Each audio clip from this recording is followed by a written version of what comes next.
they fled elsewhere, and they devoted themselves to scholarship. So the Bible was being translated into English by William Tyndale at the time, who was a Protestant, and who agreed with Luther that ordinary people should be able to read the Bible. And he did it because he was so annoyed at what Mary was doing, killing all these innocents, really. And George Fox, a great scholar, wrote Fox's Book of Martyrs as a result of all this, in which he catalogued and listed all the people Mary had killed off. And some were like really important bishops and things, others were just stable boys and farmhands. There's a very moving passage in Fox's Book of Martyrs when a boy in Gloucester, a town that I used to live near to, was arrested and hauled up before the bishop for an inquisition into his faith. And he said, do you believe that the Mass, the wafer, is the body of Christ and the wine is the blood of Christ? Literally, in an absolutely literal sense. The boy said, well, not really, no, I think it's symbolic. I can't believe it's the literal body and blood, or that would make me a cannibal. No, I don't believe that. Why should I? You know, that's a false teaching, isn't it? And the bishop said, oh, heresy, heresy, this boy won't accept the literal transubstantiation of the holy body and blood. He's going to go and be burned at the stake as a heretic. Why do you believe that? Why won't you repent? And the boy said, well, Bishop, only a few years ago, you told us all to interpret the Mass symbolically. You told us it was only not to be taken literally. That's when we were under a different king and we were a Protestant country. Just because you've changed, now you've got Mary in power, you can't expect me to change, because I actually believe in what that first teaching was. Anyway, the bishop, who'd just gone with the wind, he said, okay, you know, sorry, but I'm going to have to kill you off, you're a heretic. And he was burned at the stake. Anyway, George Fox's Book of Martyrs is full of that stuff, and it's grim reading. And I think it shows when finally Elizabeth came to the throne after Mary died, she said enough is enough. You know, let's not have any more extremism in religion. The idea was a via media, the middle way. And she said she was herself a very wise scholar. She spoke French, Latin, I think even some Greek and other languages like Italian, Spanish. She was a learned lady, and she knew enough to know that nobody has absolute knowledge about God's mysteries. We've inherited the church and its rituals. They're sacred. Let's try and keep them, and by all means let theologians try and understand them. Let's not condemn each other if our understandings differ. And as for like inquisitioning, she said, it's not for me to pry into the secrets of men's souls. As monarch, she felt, you know, your faith is between you and God. As long as you don't commit outright treason and try and blow up Parliament or try and have me executed or do criminal acts, merely thinking isn't a criminal act. You can think you're a Catholic, that's fine, I'm not going to come after you. You can think you're an extreme Protestant, I'm not going to come after you. I just ask that you conform to the middle ground and that we can stay one peaceable kingdom. You know, and that's kind of my view. That's why I accepted as a peace thinker. I thought, yeah, that makes common sense. That's a peace approach, isn't it? And also I was interested in the fact that her astrologer, Dr. John Dee, who fixed her coronation day, who was a Druid and the greatest mathematician and sage in Britain at the time, you know, was Welsh, and I think that she herself was from a Tudor background, who go back to an ancient Druid stock as well. So, you know, I think that was the Druid Christian perspective, and I think the Anglican Church sort of carried that on. And in my book of Encyclopedia of Druid Studies, I've explained in depth. In fact, today is the day of King Lucius in the Church's calendar. Now, Lucius was a Christian king when Joseph of Arimathea is supposed to have come to Britain, and he's part of British mythology, and was the first Christian king of Britain. You know, there's a lot of controversy over whether he actually existed, where did he live, you know, who was he. But anyway, it's not maybe coincidental that today, the 3rd of December, is King Lucius's day, who was sanctified as a saint. And, okay, so then there's another bit of argument why the Anglican position was a peace position, like mine. And I used to be on the board of the Anglican Pacifist Fellowship, which campaigns for the ending of nuclear weapons and peace throughout the world, you know, which I think is Christ's teaching, right? Is that King James VI, who was King of Scotland, then became King of the United Kingdom of Britain as well, he tried to stop the war, the 30 Years' War in Europe, when Protestants and Catholics started slaughtering each other in Holland and in Germany. And for 30 years this war raged between extreme Protestants and extreme Catholics. James had married his daughter to a Protestant ruler in Europe, who became briefly the Winter King. He became a Holy Roman Emperor, but the Catholics didn't like it and they kicked him out, and that started the 30 Years' War. He wanted to marry his son, King Charles I, who became Charles, to a Catholic. And he did, Henrietta Maria, who was a beautiful French aristocrat. So James wanted, in his own family, to have both Protestants and Catholics. And he wanted all to live in peace. He himself was baptised a Catholic, his mother being Mary Queen of Scots, but he was raised a Protestant, so he could see it from both sides, as can I. And when people ask me what I am, I say I'm a Protestant Catholic. You know, it's which I think is the authentic Anglican answer. We shouldn't be fussed about these labels, and I think we should go to the heart of what the teachings were. So we should always be, you know, at core Gnostics. Okay, that's the Anglican. Now there's about, in the box, if you read it, it says there's about 77 million currently on the planet. And then there's 700 million probably in the whole of history. And, you know, I've made a study of some of their great thinkers. I wish they were a bit more active in peace work, to be honest.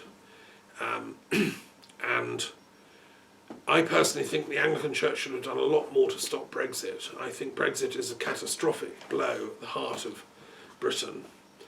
And I wrote to the Archbishop of Canterbury, Welby, who's the technical head of the church, reminding him that Thomas à Becket, who used to be Archbishop of Canterbury, had opposed the secular government of the day when he thought it was wrong, which is why he'd been martyred. And Thomas à Becket actually came here to Vézelay and preached in the Abbey of St. Mary Magdalene at Vézelay, and laid a curse on the secular bullies who'd taken over Britain's destiny. And I said to Welby he should lead a march against Brexit from Canterbury, symbolically, like a march of, you know, 150 priests all dressed up in their nice red robes. That would have been very, very symbolic and quite powerful, showing that the Church realises Britain is part of a European-wide thing. Christianity is a European-wide movement in all its branches. England is people by people who came as immigrants mainly from Europe, historically, over the last thousands of years. And so Brexit made absolutely no sense, metaphysically or politically. And I wanted Welby to show a bit of courage in the face of it. It's a form of mob ignorance. It's like a sort of mob ignorance attack. But old Welby didn't. He just sits in his little house in Lambeth Palace in London and lords it over people and doesn't actually do anything useful, in my opinion. So I'm disgruntled with the Anglican Church under Welby. I think it's lost the plot, and we need Thomas à Becket back. If you want to offer me the job as Archbishop, you know, send me a letter, and I will certainly get it moving again. Okay, right, let's move on now. Number 54 is the next one I want to look at, which is what I call philosophic Christianity. And this is 760,000 members at the moment, and historically in the whole of history about 5 million. What do I mean by philosophic Christianity? Okay. I mean people that, you see, Christianity does have a philosophical core, the Gnostic tradition, but it also has people that have studied the works of great philosophers, like Thomas Aquinas, like many people in the Anglican Church. We care deeply about the history and teachings of philosophy. This is the Philosophy Club, so we've got to acknowledge the fact that the Christian Church kept philosophy alive in the monasteries and so on here in Gaul and in Britain and Spain and Greece and everywhere. They had these manuscripts and they copied the precious works of philosophers. And although during the Dark Ages some of them were lost and destroyed, enough survived, and enough survived in modern monastic libraries in the East, and some were translated into Arabic. So they survived. Aristotle's work survived because it was translated into Arabic, and then it was retranslated back into Latin. And then in the time of the 30 Years' War, when people polarised and became Protestant versus Catholic, there was a movement in Christian thought to grow up and move beyond those distinctions. I think I'm proud to say that the Anglican Church played a big role in that, and one of our key thinkers, a man called Lord Herbert of Cherbury, who was a philosopher in Montgomery Castle, where I used to live, in the vicinity of it, he wrote a book called On Truth, in which he argued that, God isn't going to inquire, like Queen Elizabeth said, into the secrets of your heart, other than 5 fundamental things which he called common notions. These are the principles which we're to be judged on. And these were sort of universal principles that are valid in every branch of Christianity, and indeed in every branch of all religions. So Herbert of Cherbury was a philosopher, first and foremost. And I might have told the story before, but when he was in the castle in Montgomery, reading his manuscripts and books, a parliamentary army turned up outside and demanded the keys to the castle. And at first he refused, "No, I'm holding it for the king." But he only had about 10 men. They had a huge army. And eventually he negotiated safe passage for his library to go to London. And it could go and dwell somewhere in the Inns of Court with his friend John Selden, who was the greatest intellectual on the parliamentary side. So Herbert of Cherbury, look, as a philosopher, he didn't care about the Civil War. He wasn't going to be a strong Protestant or a strong parliamentarian or a strong royalist. He could see both sides of the argument, like all philosophers can. And he thought it was more important to preserve his library. Well, that's an example of what I mean by philosophical Christianity. That inspired Descartes, who had heard of him and took a similar view. Descartes was a Catholic, born in France, educated at a Jesuit school, spoke fluent French and Latin. But he fell in love with Holland and the intellectual liberty of the Dutch, Protestants to a man, and he chose to go and live in Holland, because in Amsterdam your thoughts were your own. You could philosophize and nobody would come after you as a heretic. And that's where he wrote his great works on method and his mathematical works on geometry, and he invented Cartesian geometry, the axis that is at the basis of modern mathematics. He realized and promoted the idea that doubt is the beginning of true knowledge. We should doubt what we've been told, whether it's Protestant or Catholic or whatever, and look for sure and certain evidence. He wanted to develop scientific method. This is a philosopher. And Descartes was a very important contributor to Christian philosophical traditions. He stood on the feet of, or the shoulders of, Francis Bacon, who was around about the same time, who was an Anglican, based in London, and who had advocated a similar thing, scientific method, which was a really important development in Christian philosophy. So that to be authentic Christians looking for truth, Christ said truth sets you free. We need a sure method to be able to find it. How are we going to find that? Well, I mean, reading the Bible's fine. Yeah, read the Bible, but it won't teach you everything. It's stuck in an earlier time warp. It doesn't know about the structure of the heavens. It doesn't know about the sun being at the centre of the solar system. It doesn't know about galaxies. It doesn't know about atomic particles. It doesn't know how the body functions. It's a pre-scientific text.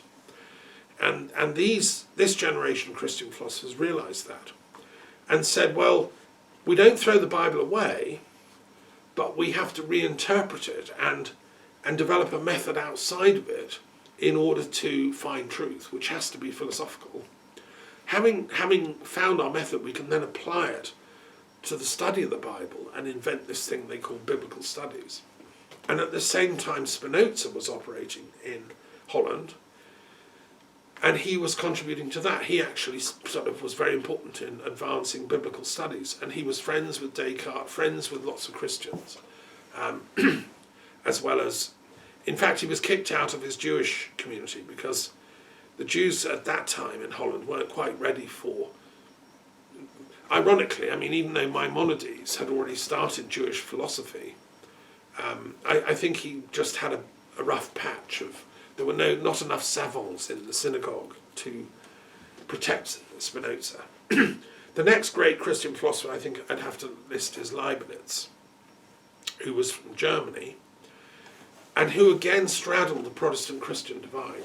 He was a mathematician, a philosopher, a geographer, a linguist, a historian, the inventor of calculus, along with Newton. And he was an expert in the Kabbalah, so he'd studied all the esoteric Jewish thought. He figures deeply in esoteric studies at the time. He was in touch with Rosicrucians. He was a polymath, way ahead of his time. And he looked for a universal explanation for existence that includes all religions and none. He was inspired to write binary mathematics by the Jesuits sending him a copy of the I Ching from China. He knew about Chinese religion, and he adapted the I Ching to create binary mathematics, which underlies the entire computer age, digital world. We owe to Leibniz's reading of the I Ching, which is one of those wonderful, like, domino effects of history, when philosophers really get, to a certain level of intelligence, they sort of take off into the stratosphere and create new ways of thinking. Well, this is what Christian philosophers do. I mean, fast forward, I knew a guy called Reverend Polkinghorne, an Anglican physicist of my generation. Heard him lecture a few times. I think he might be dead now, but he was a great man. He set up the Society of Ordained Scientists within the church. So you have to be a scientist and a vicar to join.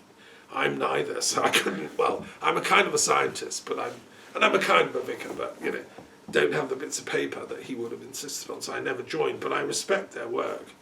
And Polkinghorne was a theoretical particle physicist who'd studied, how matter operates, like at CERN and places. Yet he stayed a Christian priest who believed, he had this marvellous metaphor of Christ. He said, in modern physics, you can never actually see an electron. They move too fast, and you can't see it.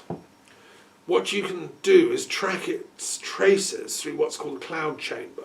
You create a vacuum, fill it with a sort of cloudy substance, fire electrons through, and you can see the sparks, the route it takes, like a sort of light painting, like Picasso used to do, painting with light. He said that's what Christians do with Christ. You can never actually see Christ. You can't actually eyeball him. There are too many types of Christs, like which one are you going to look at?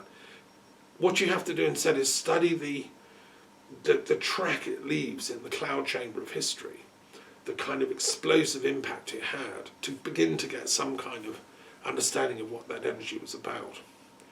That was Polkinghorne's image, and I still think it's very wise and helpful to young students trying to understand Christianity. You'll never be able to understand it. All you can do is like track some of the explosive impact on history.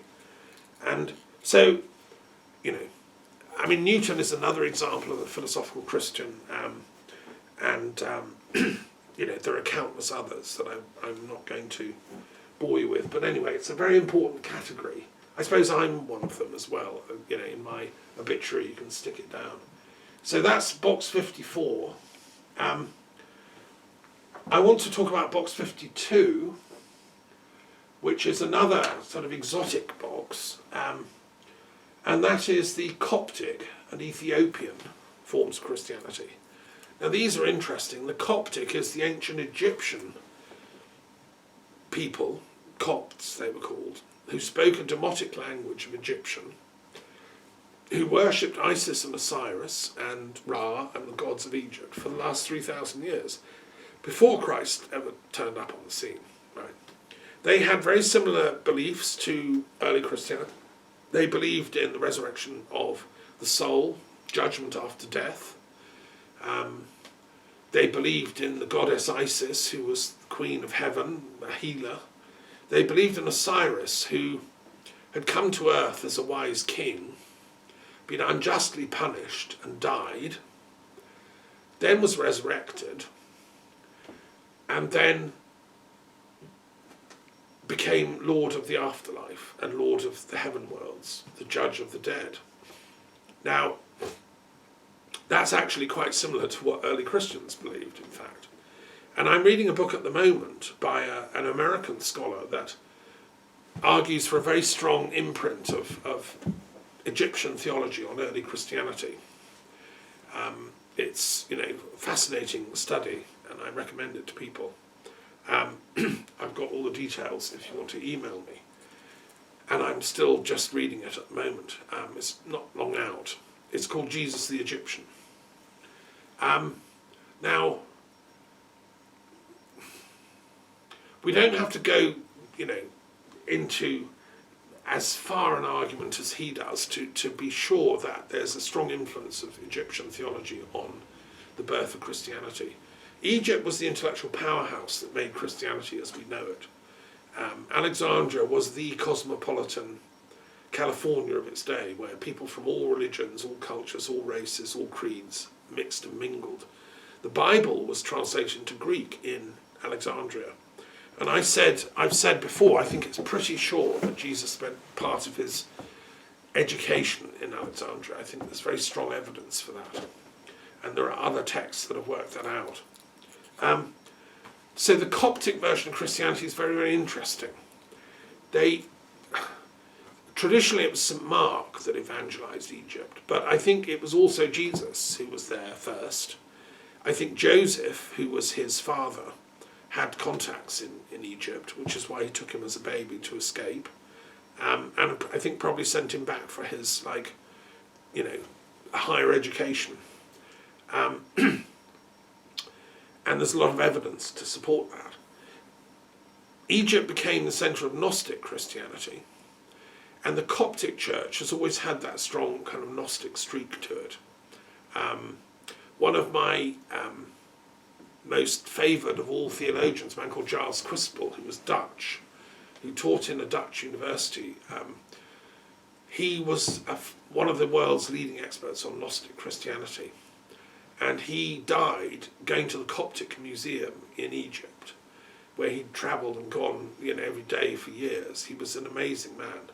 He died on the way home, having spent a good day in the library, which to me is a good death for a scholar. I mean, he was about 80, right? That's a great way to go. He was a friend of the Queen of Holland, and also of Carl Jung, who he brought a copy of the Gnostic scriptures to, and influenced Jung's interpretation of them. Giles Quispel also wrote a text explaining the book of Revelations of St. John. So he was a deep man, and I know one of his students who's done a PhD with him, who spoke at our Mary Magdalene conference recently, Anina van der Meer, who's publishing about Mary Magdalene. So Giles's work lives on, and And that love of Coptic Christianity, I mean, it's one of my ambitions would be to visit the Coptic Museum in Cairo. I've not been there yet, where Giles Crispell used to study.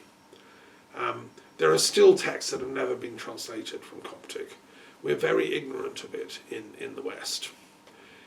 I wish to God, if my commentary on the Quran and my commentaries on the Gospels were better known and published and transcribed and published, in Arabic and other world languages, I would love to be able to contribute to a healing of the conflict between the Muslims and the Coptic Christians, because every now and then some Muslim blows up a bunch of Coptics, Christians, or attacks a church or burns them in a church, This is totally against Islam. It's completely against the Quran. It's against what poor old Khadija, she must be turning in her grave at what this thing called Islam that grew out of her work with Muhammad has become. And Muhammad himself must be tearing his hair out in the afterlife. As would Jesus, thinking, what have I done? Why did why are these people, they both claim to be loyal to Jesus. The Muslims claim that he was a prophet. They're really strict on following Isa, which is their name for Jesus. But, they interpret it as you beat the women and you burn the Christians. I mean, that's not what Isa, the prophet of Islam, would ever have possibly countenanced. So my commentaries explain in detail for scholars how we need to get a new interpretation which brings people together in peace, which I believe is in line with what the Egyptian soul actually wants. And I'm a great fan of René Guénon, a French scholar, one of the greatest French theologians last century, who ended up converting to Islam and went to live in Cairo. He was a learned polymath and intellectual. Personally, I don't think one has to convert to Islam, because Islam is a word for the original faith that we're all born with. So you can't. It's like converting to what you already are. It's a question of peering away the dross and the stuff that's got in the way of our original identity. It's who we actually are that we should reveal, so to speak. And I think that's my interpretation of the Quran explains all that in detail. So anyway, I'm sure René Guénon is in the Heavenly Library with Giles Crispell having a great conversation at the moment about what is the truth. The other branch of Christianity that's in this same box is another exciting one, and this is Ethiopian, which is south of Egypt. Black African culture. Ethiopian is very old form of Christianity, and it has its own written texts. The Gospels, the Bible was translated into Ethiopian. Tigray, these different Amharic, they're all sacred languages, and thank God there's finally a peace breaking out in Ethiopia. There's been a sort of war between these tribes for a while. Now, what's important about the Ethiopian Bible, A, is it influenced the Rastafarians, who became a big cultural thing around the Western world. When I grew up in Bristol and London and Brighton, the Rastas were always a colourful part of that scene. They follow the Ethiopian form of Christianity, to which they add copious amounts of ganja, and their reggae music is inspired by that. Now, in the Ethiopian Bible, it's different to the Roman or Protestant Bibles because it has the Book of Enoch in it. And I've mentioned this before. The Book of Enoch, which is here, is the best unknown book of the Bible that should be in the book. And if I was Archbishop of Canterbury, I'd stick it in the Bible day one. That'd be the first thing I did, because it ought to be read by every single so-called Christian. Because it tells the backstory of the fall of man in the Garden of Eden, and how come, we were kicked out of the Garden of Eden, and what we can do to get back. It tells the story of the fall of the angels, and Enoch, this wise man, who is a biblical figure, who goes to heaven out of body, taken by an angel, and then reports back on what he's seen. Now, it should be in the Hebrew Bible as well, but it's not. For reasons that the Hebrew Bible and the Christian Bible were put together much later than the Book of Enoch. The book of Enoch is as old as the book of Genesis, written down finally in about the 8th century BC. And it has as much right to be in the Bible as the book of Genesis or Exodus or anything. And if you read the Bible with the book of Enoch put back in, the whole thing begins to make sense. You can understand what these people are going on about. We know that the people of Qumran read the book of Enoch because it was there in the caves. They found it in the jars, fragments of it. And we know that Jesus read the book of Enoch. He was an Enochian Christian. An Enochian Hebrew who'd assimilated his form of proto-Kabbalah with the teachings of the book of Enoch. Anyway, so that's why Ethiopian Christianity is really important. They've had this book for like nearly 2,000 years, and the rest of the Christians forgot it. So they're sitting on a gold mine, and I'd love to have all their commentaries on the books of Enoch and so on translated into English, and we can actually get some serious theology done with proper weight being given to the book of Enoch. You know, what is this story of these fallen angels? Why did they fall? What happened? Where? When? Who? And in the Ethiopian church, they have that knowledge. That's why the Rastas love them so much. And I think it would again contribute to a healing of the split between the branches of Christianity and the branches of Islam. Because the same idea is there at the basis of the Quran. They call the fall of angels under Iblis, who is their word for the devil, Satan or Lucifer in English. And he causes all the trouble in the Quran as well. If the book of Enoch can explain who Iblis was and how we can redeem the conversation, how can we get peace between Iblis and God or Allah? How can we get peace between Lucifer and Yahweh? Those are all conversations locked up in the book of Enoch and the Ethiopian church. I believe that's what Christ was trying to do. And I've written a commentary on the book of Enoch, explaining in detail, you know, how this was done, what was going on. It's interesting that John Dee, my Anglican hero from the days of Queen Elizabeth, he communicated with angelic beings in a language he called Enochian, the language of Enoch, because he knew all what I'm talking about. He knew that Enoch was a very, very important figure.